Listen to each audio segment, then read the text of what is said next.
Hoy, hace más de 2000 años, recordamos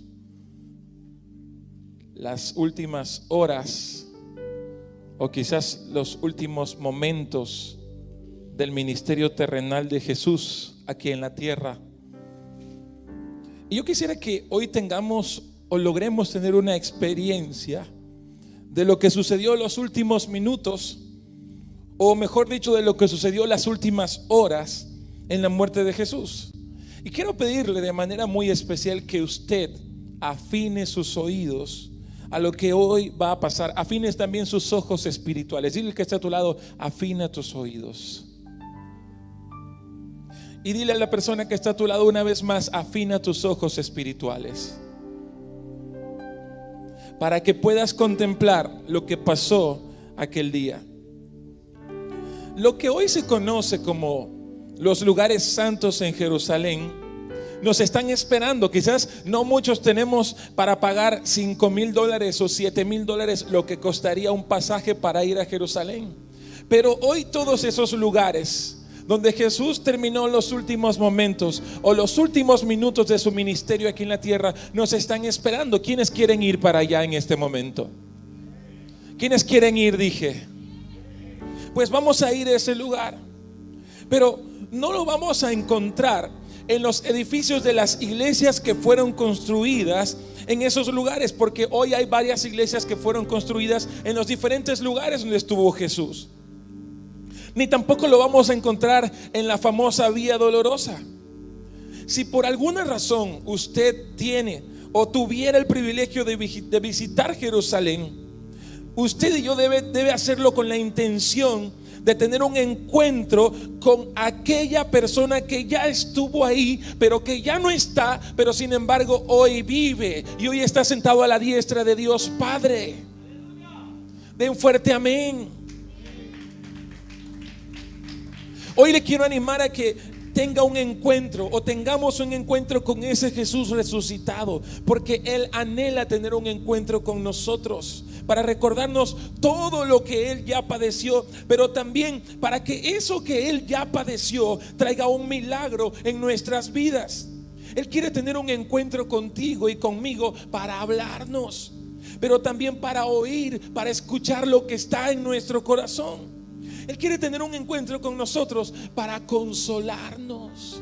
Si estás triste, Jesús hoy quiere consolarte, para mostrarte su poder, también para sanarte, para bendecirte, pero también para guiarte. Jeremías capítulo 29, verso número 13 dice: si me buscan de todo corazón, podrán encontrarme. Por eso la prédica de esta mañana tiene un nombre muy especial y se llama En el camino a la cruz con Jesús. Dice la Biblia que Jesús pasó por muchos lugares antes de llegar a la cruz. Y por eso el primer lugar a donde los quiero llevar en esta mañana es hacia el Monte de los Olivos. Y usted lo va a ver ahí en la foto. Ese lugar es el Monte de los Olivos. Y desde ese Monte de los Olivos, si usted puede apreciar esa imagen, estamos en Jerusalén. Quiero que le pida al Espíritu Santo y le diga: Espíritu Santo, ayúdame a recordar dónde estuvo mi maestro. Y el primer lugar al cual lo quiero llevar hoy es al Monte de los Olivos, ahí donde estuvo Jesús.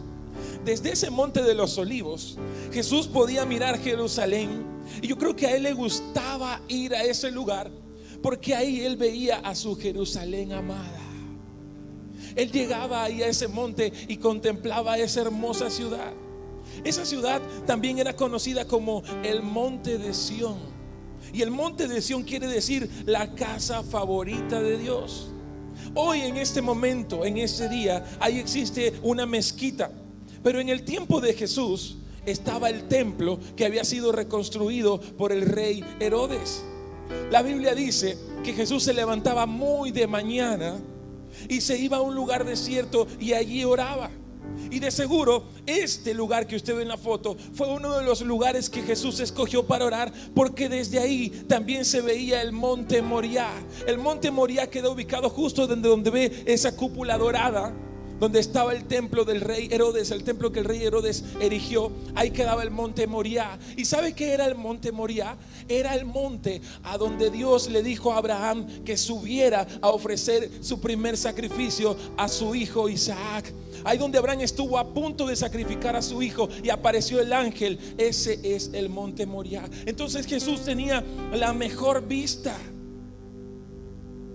Pero también en ese lugar, yo quiero que usted vea con sus ojos espirituales. Y quiero que permita que la vida de oración de Jesús, así como Él oraba, quiero que usted le pida al Espíritu Santo que permita que Jesús, ese Jesús que oraba, nos inspire también a tener su vida de oración. Porque muchas veces nos cuesta orar, pero Jesús nos enseñó que aunque estuviera triste, aunque estuviera perseguido, aunque fuera ofendido, Él siempre buscaba un lugar para orar, y ese era su lugar favorito. Quiero que mientras vea esa foto le pida al Señor: inspírame a orar como tú orabas. Pero también en ese lugar, justo en el Monte de los Olivos, había un lugar que aún hasta el día de hoy se lo conoce como el huerto de Getsemaní. Y en ese huerto de Getsemaní fue donde Jesús se estiró al piso desconsoladamente. Dice la Biblia que Él se tiró al piso y estando en el piso clamó a Dios 3 veces desconsoladamente. Tanto fue su dolor que su sudor eran lágrimas de sangre. Ahí en ese lugar Jesús le dijo: Padre, si puedes, pasa de mí esta copa. Señor, si puedes, impide que yo vaya a la cruz. Señor, si puedes, impide que me latiguen 39 veces. Pero no se haga mi voluntad sino la tuya. Y 3 veces Jesús en ese lugar clamó al Padre. En ese lugar fue donde, unos minutos antes de ser atrapado, Él le dijo a sus discípulos: mi alma está triste hasta la muerte, vengan conmigo a orar. En la actualidad, ahí en ese monte Getsemaní existe una basílica, y en el centro de la basílica hay una roca que se conoce como la roca de la agonía. Y es posible, según la tradición judía, que en esa roca Jesús se hubiera inclinado a orar. Dice que la Biblia que después de dejar a sus amigos en un lugar un poco más atrás, según Mateo 26:39, y quiero que lo lea conmigo, dice: Él se adelantó un poco más y se inclinó rostro en tierra mientras oraba. Y Jesús decía: Padre mío, si es posible, que pase de mí esta copa de sufrimiento. Sin embargo, quiero que se haga tu voluntad y no la mía. Y eso le pidió Jesús al Padre 3 veces, porque Él era humano y tenía miedo. Y por eso le dijo: mi alma está triste hasta la muerte. Y le pidió a sus amigos: vengan conmigo a orar. También allí mismo en Getsemaní existe una cueva que se llama la gruta de Getsemaní. Y se cree que en esa gruta de Getsemaní fue donde sus amigos, los demás discípulos, se quedaron dormidos.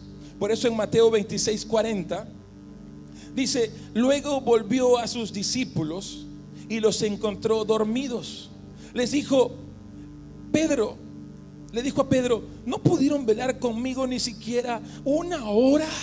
¿Se imagina en tu momento de más dolor que le pidas a tus amigos que te ayuden a orar y se queden dormidos? Pues eso le pasó a Jesús. También ahí en Getsemaní encontramos el lugar en donde Judas, uno de sus mejores amigos, de su grupo reducido de amigos, de sus discípulos, lo traicionó. Y en Mateo 26:47 dice: mientras Jesús hablaba, llegó Judas, uno de los 12 discípulos, junto con una multitud de hombres armados con espadas y palos. Los habían enviado los principales sacerdotes y los ancianos del pueblo. Entonces encontramos que en ese lugar, en Getsemaní, Jesús sintió el dolor de la depresión. En Hebreos 4:15 dice: nuestro sumo sacerdote comprende nuestras debilidades. Y quiero que prestes mucha atención a este versículo, para todo aquel que cree que Jesús está lejano y que no entiende tu dolor. Nuestro sumo sacerdote comprende nuestras debilidades, porque enfrentó todas, diga conmigo, todas y cada una de las pruebas que enfrentamos nosotros. ¿Fuiste traicionado? Jesús lo experimentó. ¿Fuiste engañado? Jesús lo experimentó. ¿Te han escupido en la cara? Jesús también lo experimentó. ¿Te traicionaron? Jesús también lo experimentó. Y Él lo hizo para entendernos, lo hizo para acompañarnos en nuestros dolores. Fue allí donde su corazón se derramó ante el Padre, diciéndole: si puedes, pasa de mí esta copa. Fue allí también donde los que supuestamente lo estaban acompañando en ese momento difícil se durmieron. Es decir, no estuvieron con Él cuando más lo necesitó. Allí también uno de sus mejores amigos lo traicionó, y allí también fue abandonado por sus discípulos. Ahí también se fueron y lo dejaron solo. Mateo 26:56 dice: en ese momento todos los discípulos lo abandonaron y huyeron. Lo dejaron solo. Entonces quiero que cerremos nuestros ojos ahí un momento. Cierra tus ojos ahí un momento. Nosotros estamos recorriendo el camino hacia la cruz con Jesús. Y ahí donde estás con tus ojos cerrados, pídele a Dios que te permita utilizar ese don de imaginar y de ver ese huerto de Getsemaní. Y ahí en ese huerto de Getsemaní, quiero que le permitas a Jesús que te ministre. Y vas a ver a Jesús entregándole al Padre su copa de dolor. Y quiero que tú hagas lo mismo en esta mañana. ¿Cuál es el dolor que tú traes en esta mañana? Dile: Señor, si es posible, quita de mí esta copa. Quita de mí este dolor, quita de mí, Señor, este trago amargo que estoy atravesando. Y dile: Señor, te lo he rogado 2, 3, 4 veces que me la quites, pero no entiendo por qué tengo que pasar por esto. Sin embargo, Señor, que no se haga mi voluntad sino la tuya, así como Jesús lo hizo. Y dile: Señor, si yo tengo que cargar con esta cruz, estoy dispuesto a hacerlo. Pero también le vas a pedir al Señor ahí donde estás: Señor, consuélame, porque me siento solo, así como Jesús se sintió solo. Me siento abandonado. Y este es el momento en el cual usted le pidió oración a la gente de la iglesia, le pediste oración a tus amigos, a tus líderes, a tus pastores, pero ellos también se quedaron dormidos, como los discípulos se quedaron dormidos y no acompañaron a Jesús. Pero Jesús sabe lo que tú sientes. Por eso Él está ahí a tu lado en ese Getsemaní en este momento. Jesús también sabe lo que significa ser traicionado. Quizás fuiste traicionado por tu esposo, fuiste traicionado por tu esposa, por tu novio o por tu novia, o algún amigo o alguna amiga o algún compañero de trabajo. Y ese dolor de la traición solamente Jesús lo puede entender. Ya puede abrir sus ojos. Se vio ahí en el Getsemaní con Jesús. Y luego Jesús fue abandonado por sus amigos y lo dejaron totalmente solo. Y dice la Biblia que arrestaron a Jesús, y luego de que lo arrestaron, le pusieron cuerdas en sus manos y lo llevaron a la casa de un tal Caifás, uno de los sacerdotes. Y en la primera imagen que vimos del pueblo de Jerusalén, en la primera imagen que vimos, la casa de Caifás se encontraba casi hacia el lado izquierdo del monte de Getsemaní. Pero para llegar a la casa de Caifás era necesario atravesar un lugar llamado el Valle de Cedrón. Y ahí actualmente se ha construido una iglesia católica en ese Valle de Cedrón, que llevaba de entre el monte de Getsemaní hacia la casa del sumo sacerdote Caifás. En el Valle de Cedrón existe una iglesia que se llama la iglesia de San Pedro de Gallicanto. ¿Cómo se llama la iglesia cuando usted vaya a Jerusalén? La iglesia de San Pedro de Gallicanto. ¿Y sabe por qué se llama así? Porque se cree que en ese lugar el nombre Gallicanto significa el canto del gallo. Lo increíble es que todos los demás discípulos, como dice la Biblia, abandonaron a Jesús. Pero según la Biblia, dice que Pedro lo siguió de lejos. Jesús iba arrestado, pero Pedro iba de lejos. Todos los demás discípulos huyeron y lo abandonaron. Pedro lo iba siguiendo de lejos. Así que él vio cómo lo llevaron por el Valle de Cedrón. y llegó a la casa de Caifás, y allí mismo algo sucedió. Según Lucas capítulo 22, verso del 55 al 62, dice: los guardias encendieron una fogata en medio del patio. ¿En el patio de la casa de quién? De Caifás. Estaban en la casa del sumo sacerdote Caifás, y en medio del patio los guardias encendieron una fogata y se sentaron alrededor, y Pedro se sumó al grupo. Él venía siguiendo a Jesús de lejos. Cuando Jesús es preso, Pedro lo sigue, ve la fogata e inmediatamente se suma al grupo. ¿Y sabe qué? Yo creo que ese fue quizás su primer error, el primer error de Pedro. Y ya le voy a explicar por qué. Porque Pedro había pasado varias experiencias con Jesús. Jesús le había dicho a Pedro que en las próximas horas iban a venir cosas muy duras para su vida. Ya tenía una advertencia. Además era ya casi la medianoche. Pedro estaba muy cansado. Entonces, en momentos así, cuando las cosas están duras, cuando tu maestro está siendo apresado, cuando los demás discípulos que creían lo mismo que tú huyen, en momentos así no debemos rodearnos de personas que no aman a Dios. Pero igual él se sumó al grupo. Y verso 56 dice: una sirvienta lo vio a la luz de la fogata y comenzó a mirarlo fijamente, algo como así: yo a este como que me lo conozco, yo a este como que lo he visto en alguna parte. Y dice la Biblia, por fin dijo: este hombre era uno de los seguidores de Jesús. Pero Pedro lo negó: mujer, ni siquiera lo conozco. Después de algún rato, alguien más lo vio y dijo: seguramente tú eres uno de ellos. No, hombre, no lo soy, contestó. Y alrededor de una hora más tarde, otra persona insistió y le dijo: seguro este es uno de ellos, porque también es Galileo. Pero Pedro dijo: hombre, no sé de qué hablas. Inmediatamente, mientras aún hablaba, el gallo cantó. Y en ese lugar se ha levantado esta imagen que usted ve ahí, seguramente para recordar la negación de Pedro. Usted ve ese monumento, ahí está, en la iglesia de Gallicanto, para recordar de que pese a que Jesús le advirtió, él se sumó a personas que no creían en lo mismo que él y terminó negando a Jesús. Por eso, una vez más, quiero invitarle aquí donde estás. Estamos en el camino hacia la cruz. Cierra tus ojos un momento, iglesia. Y ahí con tus ojos cerrados, así como Jesús miró a Pedro después de su negación, así también Él nos está mirando a nosotros después de pecar. Así también Jesús nos mira después de negarlo, después de traicionarlo. Y quiero ahí que con tus ojos cerrados, quiero que veas la mirada de Jesús.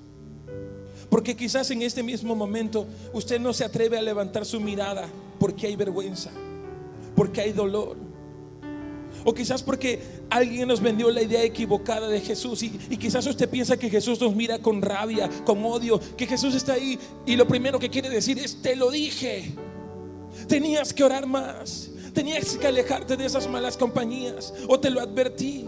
Pero ese no es nuestro Jesús. Cuando Jesús miró a Pedro, lo miró con amor, con mirada de gracia. Y hoy quiero que usted y yo miremos a Jesús con esa mirada de gracia, que aunque lo hayamos traicionado, que aunque hayas pecado, Jesús te mira con amor. Tus ojos revelan que yo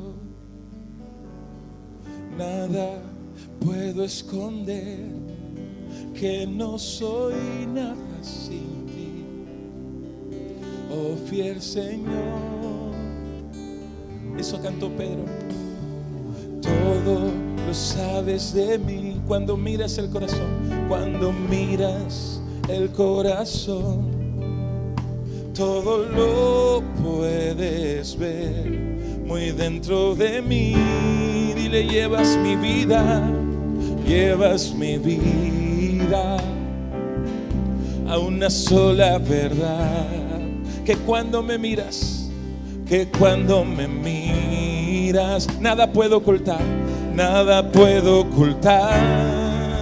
Yo lo sé, sé que es tu fidelidad que lleva mi vida más allá de lo que puedo imaginar.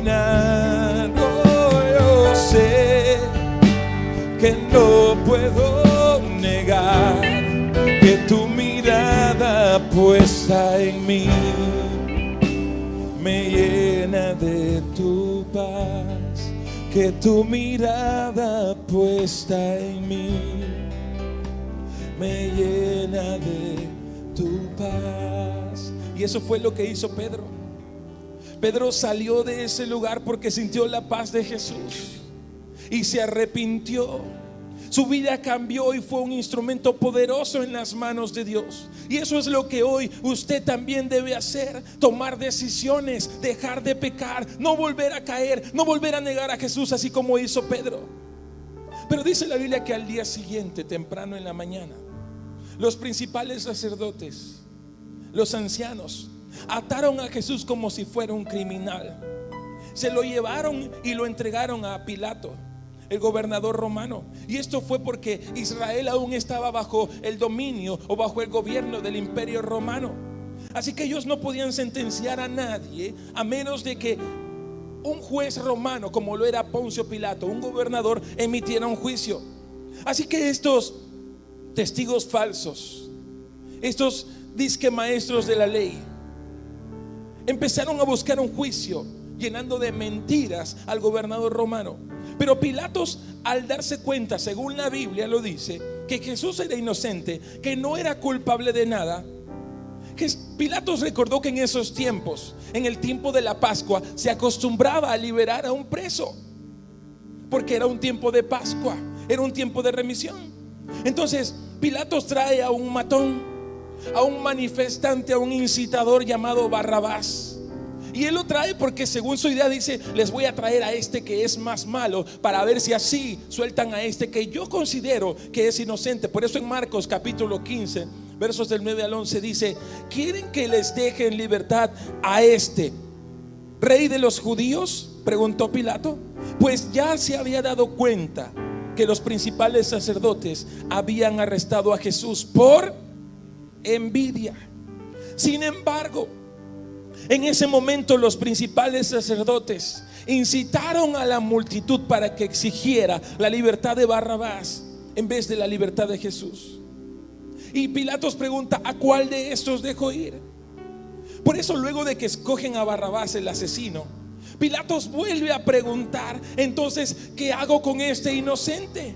Y los infiltrados religiosos que estaban en medio de la multitud empezaron a incitar a la multitud y grita: crucifíquenlo, crucifíquenlo. Y eso fue exactamente lo que pasó. Y él vuelve a preguntar en Mateo 15, versos del 12 al 15. Dice: Pilatos les preguntó: entonces, ¿qué hago con este hombre al que ustedes llaman el rey de los judíos? Crucifícanlo, le gritaron, le contestaron a gritos. Y Pilatos pregunta en el verso 14: ¿pero por qué? Insistió Pilato: ¿qué crimen ha cometido? Pero la turba rugió aún más fuerte: crucifíquenlo.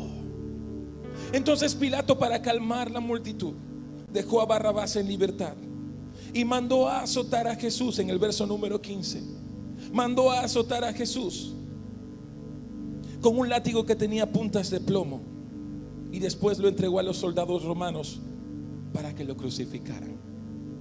¿No le parece injusto todo esto? Si ya soltó a Barrabás, ¿qué necesidad tenía de flagelar, de latiguear a Jesús? Había una costumbre romana de que a los presos condenados a muerte se les tenía que dar 39 latigazos. ¿Y por qué 39? Porque estaba comprobado que ya después de los 39 latigazos, a partir del latigazo 40, la persona moría, porque no soportaba las puntas de plomo que se adherían a la piel y desgarraban. Entonces esos 39 latigazos eran una costumbre romana que se les tenía que dar a todos los presos, y Jesús recibió esos 30 latigazos. Como si no fuera suficiente, que Él sufriera y luego quedara clavado en la cruz como vergüenza y como testimonio de las cosas que no deben hacerse. Pero la pregunta aquí es: ¿por qué Dios permitió todo eso? Muchos años antes, el profeta Isaías lo profetizó y lo dijo en Isaías 53:5. Y quiero que lo leas conmigo. Pero Él fue traspasado por nuestras rebeliones y aplastado por nuestros pecados. Fue golpeado para que nosotros estuviéramos en paz. Fue azotado. ¿Para qué? ¿Para qué fue azotado con esos 39 latigazos?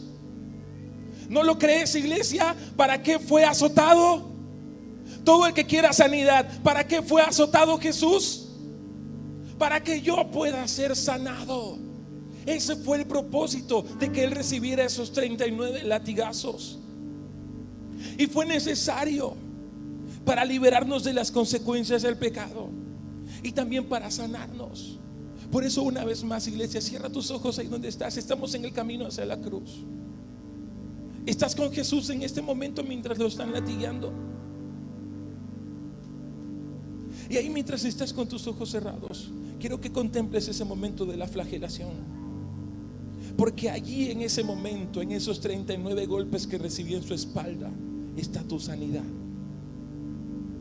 Y Señor, hoy yo te pido que, conforme a tu palabra lo dice, hoy podamos salir de este lugar, de esta iglesia, en esta mañana, sanos por tus llagas, por tus heridas, por esos 39 latigazos. Hoy yo puedo apropiarme de mi sanidad. Y quiero que te apropies de tu sanidad en esta mañana y declares ahí donde está: yo soy sano en el nombre de Jesús. En el nombre de Cristo Jesús declaro que soy sano. Tu muerte no fue en vano. Todo cáncer, todo problema de los riñones, todo dolor en la espalda, todo dolor en la columna, todo dolor en el hígado, en las manos, en mis articulaciones, en el nombre de Jesús soy sano. Vamos, decláralo. Todo problema de cálculos en mi vesícula, en el nombre de Jesús soy sano por esos 39 latigazos. Todo problema de sinusitis, de rinitis, todo dolor extraño en mi cabeza, toda migraña, en el nombre de Jesús renuncio a toda migraña, porque por esos 39 latigazos yo soy sano. Todo problema en mi piel, en el nombre de Jesús, yo le ordeno a mi cuerpo: funcionas bien en el nombre de Jesús, porque por esos 39 azotes yo soy sano.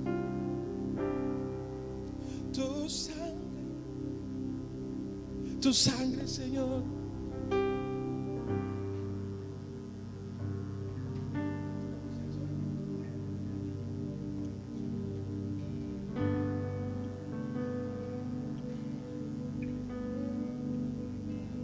Señor, tu sangre nos liberó.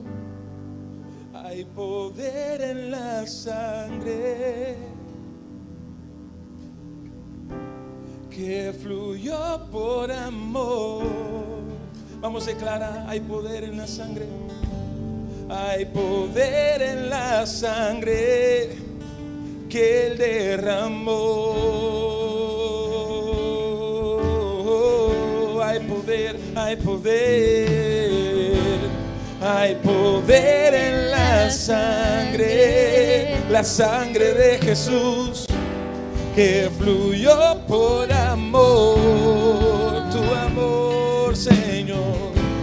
Hay poder en la sangre que Él derramó. Ahora vas a declarar: tu sangre. Tu sangre me transformó. Tu sangre me perdonó, iglesia, dilo. Tu sangre me limpió. Tu sangre me sanó. Tu sangre me salvó. Tu sangre me transformó. Tu sangre me perdonó. Tu sangre me limpió. Tu sangre me sanó. Tu sangre me salvó. Hay poder en la sangre de Jesús. que fluyó por amor. Tu amor, hay poder en la sangre que Él me derramó.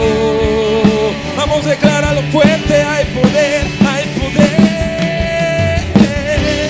hay poder en la sangre que fluyó por amor, que fluyó por amor. Hay poder en la sangre que Él derramó.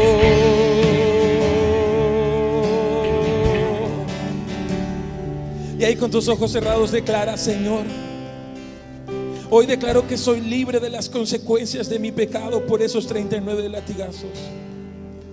Soy libre de las maldiciones generacionales. Soy libre de toda enfermedad que me quiere dominar. Y hoy en el nombre de Jesús le hablo a la enfermedad. Le hablo a ese demonio de enfermedad que se vaya de mi cuerpo en el nombre de Jesús. Pero luego vemos a los soldados romanos y seguimos en este camino hacia la cruz. En Mateo 27, versos del 27 al 30 dice: algunos de los soldados del gobernador llevaron a Jesús al pretorio. Ya puede abrir sus ojos. Dile al que está a tu lado: despiértate, que todavía no hemos llegado a la cruz del Calvario. Dice la Biblia en Mateo 27, versos del 27 al 30, que algunos de los soldados del gobernador llevaron a Jesús al pretorio. Eso quiere decir el cuartel. Y llamaron a todo el regimiento. Le quitaron la ropa y le pusieron un manto escarlata. Verso 29: armaron una corona con ramas de espinos y se la pusieron en la cabeza. Y le colocaron una caña de junco en la mano derecha como si fuera un cetro. Luego se arrodillaron burlonamente delante de él mientras se mofaban: viva el rey de los judíos. Lo escupieron, le quitaron la caña de junco y lo golpearon en la cabeza con ella. Cuando al fin se cansaron de hacerle burla, le quitaron el manto y volvieron a ponerle su propia ropa. Y luego lo llevaron para crucificarlo. Por eso quiero invitarle. Quiero que veas en este momento. Cierra tus ojos, iglesia, una vez más. Quiero invitarte a que te veas en ese momento ahí con Jesús. Quiero que recuerdes toda burla que has experimentado en tu vida. Se han burlado de ti porque creen que eres torpe. Se han burlado de ti porque no les gusta tu forma de ser. Se burlaron de ti por algo que tú haces o que has hecho. Se burlaron de ti por tu color de piel. Se burlan de ti por la forma de tu cuerpo, porque eres un poquito más gordito o demasiado flaco, o demasiado alto o demasiado bajo, o porque tenemos las orejas un poco más grandes o la nariz un poco más grande y has recibido burlas. Jesús experimentó este momento, este juego de los romanos, para entendernos, para acompañarnos. Y tú vas a ver ahí a Jesús alrededor tuyo. Se han burlado de tus pies, de tus zapatos, de tus piernas. Se han burlado de tu manera de hablar. Y Jesús sabe por lo que tú pasas, porque Él es nuestro sumo sacerdote que pasó por todo esto y está aquí hoy para sanarte.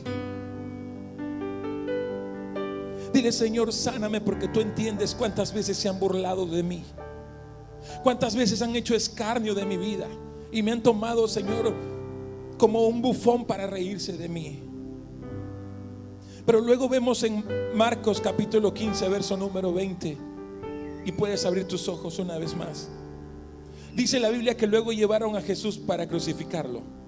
Y en el verso 22 dice: y llevaron a Jesús a un lugar llamado Gólgota, que significa lugar de la calavera. Pero para llegar a este lugar de la calavera, para llegar al Gólgota, hay que caminar mucho. Jesús estaba en el patio del pretorio, del cuartel de los soldados romanos. Pero para llegar a este lugar de la calavera, Él tenía que atravesar por un lugar que incluso el día de hoy existe y se llama la Vía Dolorosa. Y esa Vía Dolorosa, quiero que usted se imagine en este momento caminar por ahí. Hay muchas cosas en ese camino. En esa vía dolorosa hay vendedores, hay un mercado persa, y de seguro en ese entonces también habían muchos mirones, también habían criminales disfrazados, había gente que miraba y hablaba, habían mirones. Y Jesús quiere que hoy también tengamos un encuentro con Él en ese camino. Pero Él no quiere que usted y yo seamos simples espectadores como lo eran todos los demás. Él quiere seguidores. La Biblia dice que Él, como un cordero, fue llevado delante de sus trasquiladores. Jesús cargó su cruz, y ahí usted lo va a ver. Él está tambaleando por el peso de la cruz, porque recientemente le habían dado 39 latigazos. Pero la Biblia dice que de sus labios no salió ni siquiera una sola palabra de rechazo a Dios o de reclamo. Él no dijo: ¿por qué me pasa esto? Quizás en el camino él vio amigos que lo veían de lejos y no hicieron nada, pero tampoco los odió. Quizás vio a los soldados que minutos antes se habían burlado de él, pero tampoco los maldijo, solo los vio.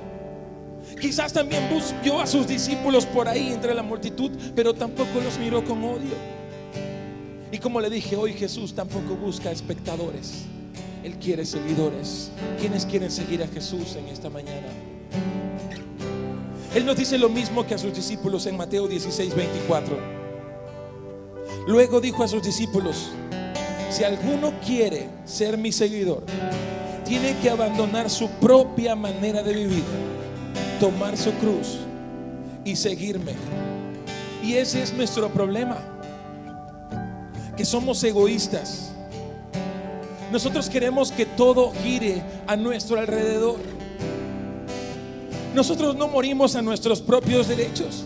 Siempre estamos exigiendo: este es mi lugar en la iglesia, tú no puedes estar encima de mí, usted me tiene que servir a mí, no yo a usted.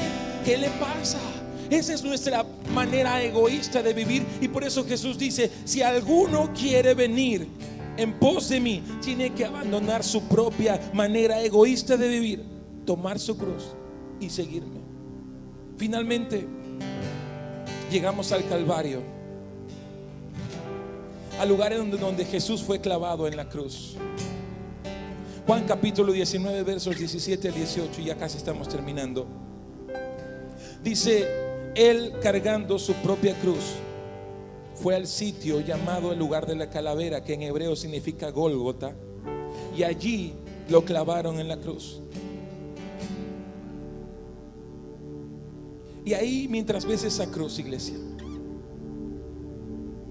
vas a ver el momento en el cual Jesús está siendo clavado en la cruz. Y lo vas a ver ahí humillado, avergonzado, para entender nuestra humillación, para entender nuestra vergüenza. Cierra tus ojos y empieza a ver a Jesús en esa cruz en ese momento.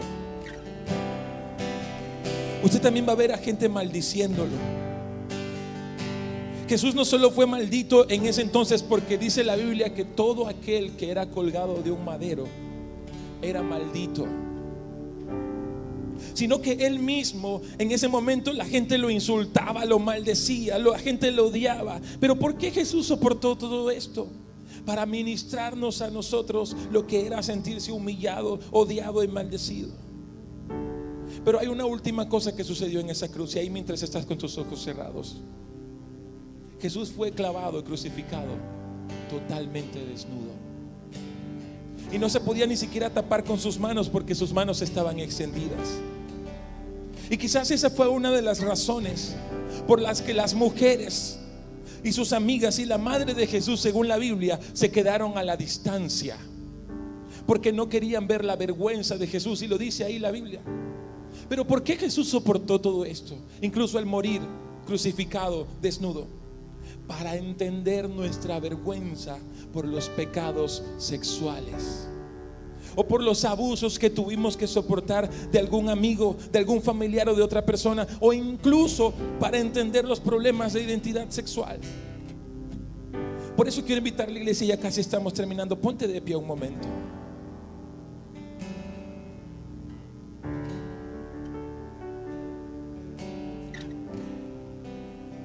Y ahí donde estás de pie, cierra tus ojos. Estamos ya en la cruz.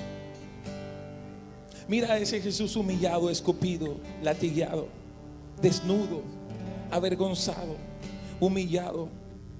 Y quiero que veas a Jesús siendo humillado por nuestras humillaciones. Y ahí donde estás, di: Señor Jesús, yo te pido que me sanes de toda humillación. Te pido que me sanes de toda vergüenza que he tenido que soportar. Pero también te pido que me liberes de toda maldición. Maldición generacional. Maldiciones autoimpuestas por mí mismo a causa de mi pecado. Maldiciones que hayan sido lanzados por otras cuando alguien dijo: te maldigo. Hoy nos apropiamos por la fe de nuestra libertad. Pero también sánanos, Señor, de toda atadura sexual. Sánanos de todo abuso sexual, de todo pecado sexual. Sánanos y libéranos en el nombre de Jesús. Pero antes de terminar este camino a la cruz, existió algo más en ese momento. ¿Estás viendo a Jesús ahí clavado? De repente Jesús clama y dice: Dios mío, ¿por qué me has desamparado? Y en ese preciso instante fue el momento en el cual su Padre, Dios Todopoderoso, lo abandona. Y abandonó a Jesús por causa de nuestro pecado, porque Dios no puede ver el pecado. Y como vio tanto pecado encima de Jesús, decidió alejarse de él. Por eso Jesús clama y dice: Padre, ¿por qué me has desamparado? Pero ¿por qué experimentó eso Jesús? Para sanarnos a usted y a mí del faltante de un papá. Y Señor, yo te pido que en esta mañana sanes a todos aquellos que no tuvieron un papá. Que sanes a todos aquellos cuyo papá los abandonó en su infancia y dejó a su mamá por irse con otra mujer. Sana a todos aquellos cuyo papá abandonó a sus hijos. Sana a todos aquellos que quizás sí tuvieron un papá, pero que no supo ser papá, que no lloró con nosotros, que no bailó con nosotros, que no estuvo en nuestros momentos más importantes. Ese papá que no estuvo en la entrega de mi libreta, ese papá que no estuvo cuando fui premiado en la escuela o en el colegio. Por eso Jesús también pasó ese alejamiento de su Padre para entendernos. Hoy entendemos y recordamos ese sacrificio que hizo para, en primer lugar, llevar todos nuestros pecados, pero en segundo lugar, para entender todo lo que nosotros hemos pasado. Hemos pasado, pasamos y pasaremos. Jesús lo entiende y sabe todo lo que está pasando. Y ahí donde estás, quiero animarte a que le digas: gracias Jesús por esa cruz, porque ahí entregaste tu vida para entenderme. Ahí entregaste tu vida para sanarme.